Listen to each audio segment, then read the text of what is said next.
He came before the world not as a man seeking applause, but as a man carrying a burden, a heart heavy with history, yet open with hope. Something unexpected had just broken the script of global diplomacy. A $600 million apology fund wrapped in ceremony, sealed with signatures, and sent from Jamaica to Burkina Faso, a gesture meant to heal the wounds of the past. But when the letter reached the desk of Captain Ibrahim Traoré, he didn't hesitate. He didn't smile. He didn't even flinch. He sent it back. In that single act of refusal, silence became a roar. Because this wasn't about money. It was about dignity, the one currency too sacred to be traded. For Jamaica, it was meant to be a handshake across oceans, a symbolic bridge between Africa and the Caribbean. But for Traoré, it was something else entirely, a mirror held up to a world addicted to buying forgiveness instead of building justice. He saw the fine print hidden beneath the goodwill, the quiet conditions that turned reconciliation into a transaction. And he asked the question no diplomat dares to ask: if money can buy forgiveness, what happens to justice? That question ignited something far bigger than a controversy. It sparked a moral reckoning, one that stretched from Kingston to Ouagadougou, from Caribbean classrooms to African streets. Because sometimes saying no is not defiance, it's definition. So tonight we unpack the decision that shocked the world and redrew the map of moral courage. Was this a diplomatic disaster, or the dawn of a new kind of sovereignty, one measured not in wealth but in worth? Stay with us. Because by the end of this story, you may find yourself asking the same question Captain Traoré asked the world: where's the justice in this?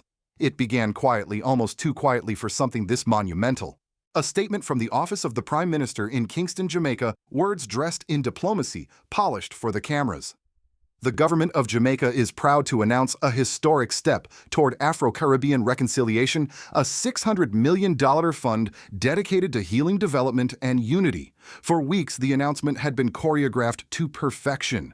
The speeches written, the flags chosen, the press releases aligned. It was supposed to be a defining moment, a bridge of redemption between two regions whose histories are forever entwined by pain and survival. In the Caribbean, Prime Minister Andrew Holness was preparing to make history. In his words, the Reconciliation Fund was not charity, but a gesture of moral repair, a modern attempt to rewrite centuries of separation through money and goodwill. To many, it sounded noble. To the world's media, it sounded marketable. But in Ouagadougou, 3,800 miles away, Captain Ibrahim Traoré saw something else entirely. When the proposal reached the presidential desk at the Kuluba Palace, it carried the scent of ceremony, embossed paper, formal seals, words soaked in diplomacy. He read it once, then again. And then, in the stillness of that office, he placed it back on the table and asked one question no aide could answer. Where's the justice in this? That question froze the room. Because it wasn't about the number, it was about the meaning. To the Jamaican delegation, the fund was an olive branch, a token of unity between the descendants of those once enslaved and those once colonized. But to Traoré, it was a transaction wrapped in sentiment. He noticed the clauses tucked between the poetic phrases, timelines, reporting conditions, and one particularly troubling note, a recommendation that Burkina Faso publicly endorse Jamaica's model of restorative diplomacy. To an ordinary observer, those words meant little. But to a soldier-turned-statesman who has built his entire movement on self-reliance and transparency, they screamed manipulation. The document, he realized, was not a partnership, it was an expectation. Within hours, Traoré called his council. There was no shouting, no ceremony, only conviction. He simply said, "We will not accept funds that arrive with instructions. A nation's dignity is not for lease." By sunset, his office had drafted a formal rejection. No anger, no apology, just clarity. The $600 million apology was returned with a short note expressing gratitude for Jamaica's intent and rejection of its method.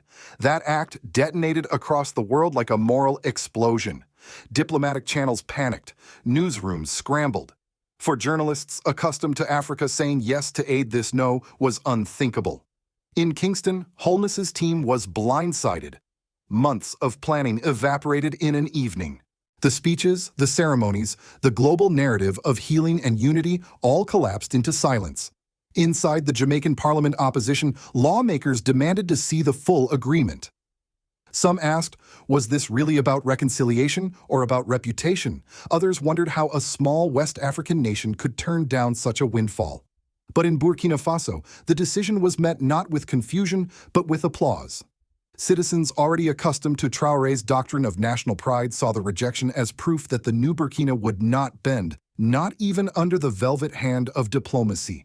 That night, local radio replayed the words he had once spoken in another context: when a people begin to sell their dignity for development, they lose both. To his followers, that phrase now carried new power. It was no longer philosophy, it was policy. By morning, West African networks were airing special segments titled "The Day Burkina Faso Said No." Commentators debated the move's consequences, but even critics admitted one thing: Traoré had forced the world to confront its own hypocrisy, nations claiming to repair the past while still controlling the present. In a single day, he transformed what should have been a routine diplomatic exchange into a global moral mirror. And for once, the reflection didn't flatter anyone. At first, the world didn't believe it. News agencies rushed to confirm headlines collided across screens: Burkina Faso rejects $600 million reconciliation fund, diplomatic earthquake between Africa and the Caribbean. For some, it sounded like fiction, a rumor too bold to be true. But within hours, the Ministry of Foreign Affairs in Ouagadougou confirmed it. The fund had been declined and the offer returned. That confirmation detonated through international media. Talk shows in Kingston scrambled for commentary. Analysts on CNN and BBC struggled to find language that didn't sound condescending. How do you criticize a man for turning down money when his reason is moral clarity? In Jamaica, Prime Minister Andrew Holness's administration went into damage control. Government spokespeople framed the rejection as a misunderstanding. Yet behind closed doors, frustration boiled. Months of diplomatic preparation had turned to ashes overnight. The press releases designed to present Holness as a reconciliatory statesman now looked hollow and worse, opportunistic. Meanwhile, Jamaica's opposition seized the moment. In Parliament, lawmakers demanded full transparency. Where was this money coming from? And what strings were attached? University campuses became battlegrounds of debate. At the University of the West Indies, students gathered under palm trees holding signs that read, "Apologies without justice are just transactions." Radio hosts opened their lines to callers, and what began as curiosity soon turned into outrage. Citizens questioned whether Jamaica's government had tried to buy respect abroad while ignoring inequality at home. Across the Atlantic, a very different wave was forming. In Accra, Ghana, thousands of young people marched through the streets carrying portraits of Traoré, with one phrase painted in bold red: "Africa listens now." In Nairobi, hashtags like "Dro Dignity," "Has No Price," and the Ouagadougou principle flooded social media feeds. What had started as a diplomatic rift had become a moral revolution, a collective awakening against the politics of conditional generosity. The emotional tempo of this story shifted completely. No longer was Traoré just a president of a landlocked West African state. He had become a symbol, the embodiment of a truth the world had quietly forgotten. Saying no is not defiance. It's definition. His decision became a mirror that forced nations, especially in the global south, to confront their own compromises. For decades, they had signed agreements that came wrapped in assistance, cooperation, and development. But for the first time, someone had looked beyond the polite language and asked what those words really meant. The symbolism spread faster than any press release. Artists began sketching Traoré's silhouette alongside phrases like "dignity over dollars." Poets in Lagos and Port of Spain composed verses about the soldier who refused silver. A new rhythm was born, not one of rebellion, but of remembrance. But not everyone celebrated. Western commentators, threatened by the power of that symbolism, tried to reframe the story. Some called Traoré emotional or radical. Others warned that Burkina Faso risked isolation. But their tone betrayed discomfort, because deep down they understood what this really meant. The moral monopoly of the West was cracking. Traoré didn't respond to the criticism. He didn't need to. His silence, calm and unwavering, became louder than any defense. In that stillness, people saw something rare: leadership without negotiation. In both Jamaica and Africa, a new language entered the public square. People stopped asking, "How much will they give us?" and started asking, "What do we lose when we accept?" By the third week, spontaneous movements emerged in at least 12 cities. In Kingston, protesters carried signs reading, "Accountability before apology." In Port-au-Prince, they chanted, "We will not be bought." And in Dakar University, professors held forums discussing the philosophy of refusal. For the first time in modern diplomacy, a rejection had inspired respect. Traore had done what entire summits could not. He made ordinary people feel that integrity was possible again. What began as an act of silence had become a symphony, and somewhere between Kingston's coastlines and Burkina Faso's red earth, a new idea took root that maybe, just maybe, the poorest nations were no longer poor, just priceless. When the first wave of protests settled into rhythm, the world began to realize that something deeper than outrage was unfolding. This wasn't just a headline anymore. It was a shift in consciousness, and governments felt it first. In Jamaica, the political fallout was immediate. Parliament sessions turned chaotic. Opposition leaders demanded to know why the Holness administration had negotiated an apology fund without public consultation. Whispers filled the corridors of power. Was it a diplomatic gesture or a publicity stunt gone wrong? Media outlets began publishing the fine print of the rejected proposal, the reporting conditions, the timeline, and the requirement that Burkina Faso publicly endorse Jamaica's approach. The revelation triggered outrage. Newspapers that once praised the prime minister now accused him of moral showmanship, healing abroad, hurting at home. For the first time in years, Jamaican citizens were debating not just policy, but principle. Civil society groups seized the moment. Students formed a movement called Accountability First. Church leaders delivered sermons comparing Traore's courage to that of biblical prophets who refused the king's gold. Even local talk shows echoed a new national question: are we trying to repair history or rewrite our image? Across the Atlantic in Burkina Faso, the social temperature rose with pride. Ordinary citizens who had once felt invisible now felt represented. Taxi drivers, market women, and soldiers alike spoke of the president who said no. It wasn't about rejecting money, it was about reclaiming worth. That pride soon crystallized into political culture. Activist groups began hosting workshops on sovereignty without dependence. Universities added seminars discussing the Ouagadougou principle, the belief that reconciliation without reform is regression. For the first time, the term moral sovereignty entered the national lexicon. Government ministries, inspired by the president's stance, launched internal audits of foreign contracts. Officials who once chased international approval began to speak more boldly about transparency and autonomy.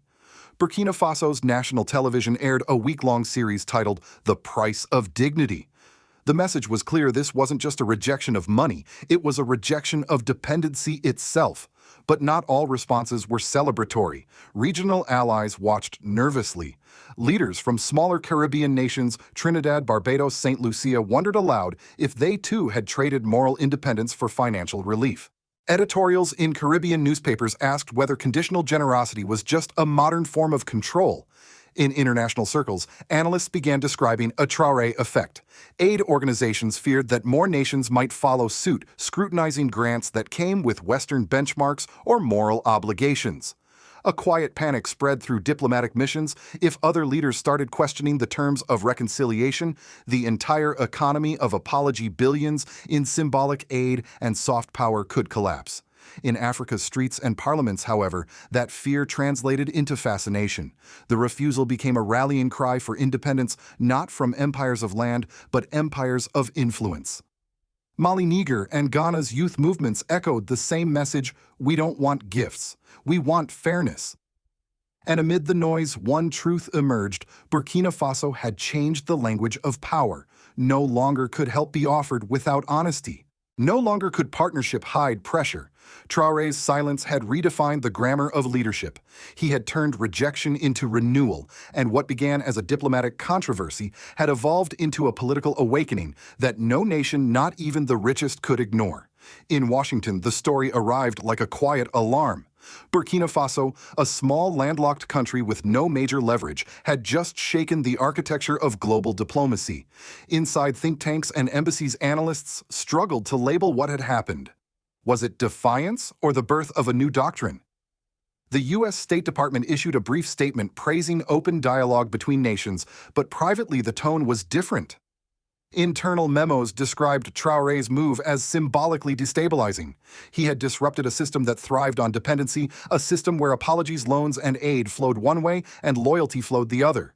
For American observers, the rejection raised uncomfortable parallels. How many times had Washington used development assistance as a diplomatic lever? How many times had conscience been outsourced to currency? Suddenly, the rhetoric of moral leadership no longer felt untouchable. Across the Atlantic, European ministries faced their own dilemma. France, already bruised by its waning influence in the Sahel, watched in silence. Germany and the UK avoided public comment, yet intelligence reports warned of a growing ideological contagion, nations beginning to equate sovereignty with refusal. Even the Vatican, usually cautious in political affairs, reportedly welcomed Traoré's decision as a rare act of ethical courage in the modern age. Pope Francis, known for his advocacy of justice over charity, is said to have remarked privately, "True reconciliation begins when giving no longer expects gratitude." But nowhere did the impact run deeper than in the halls of international finance. At the World Bank and IMF, whispers turned into debate. If African nations began questioning conditional loans, if they started defining progress through principle instead of profit, the entire moral economy of aid could crumble. What happens when integrity becomes more valuable than credit? Meanwhile, journalists and scholars began using a new phrase, the Ouagadougou principle. They defined it as the belief that reconciliation without reform is regression, and that moral sovereignty must precede material support. It became a topic of conferences, a point of contention in universities, and a quiet inspiration among diplomats from the global south. In Brazil, Indonesia, and even the Philippines, commentators drew parallels to their own struggles with aid diplomacy. One columnist in The Guardian wrote, "Burkina Faso didn't just say no to Jamaica. It said no to an entire system of polite coercion." In the United States, reactions were divided. Progressive voices on social media hailed Traoré as the moral voice of a generation, comparing his defiance to Martin Luther King's insistence that justice cannot be purchased in installments. Conservative outlets, however, warned that his stance could alienate Western allies and embolden anti-American narratives. But what neither side could deny was this: the decision had rebalanced perception.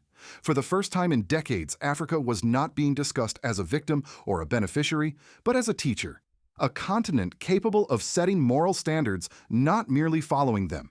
In global politics, that's revolutionary.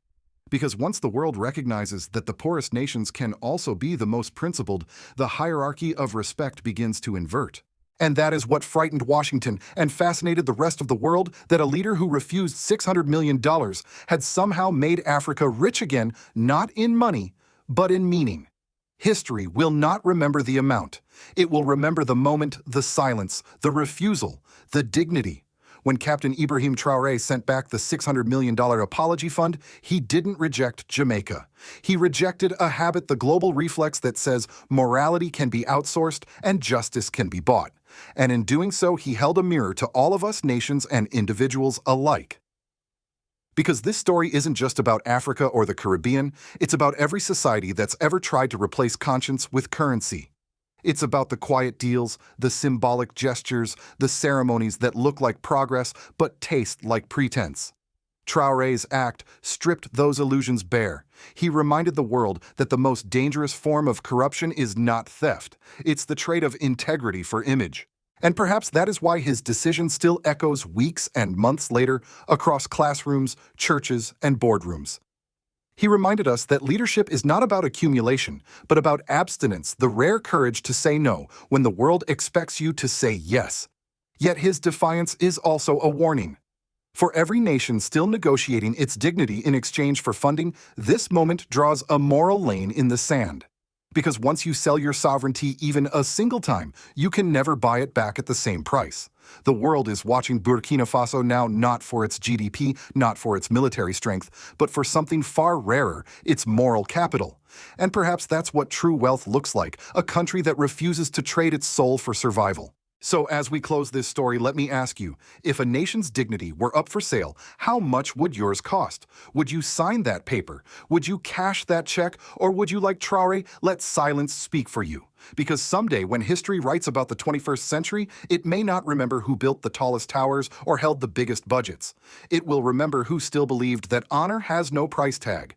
And if you're one of those who still believe that if you see courage where others see risk, if you believe that President Ibrahim Traoré's refusal was not rebellion but restoration, then share this story. Share it because truth needs witnesses.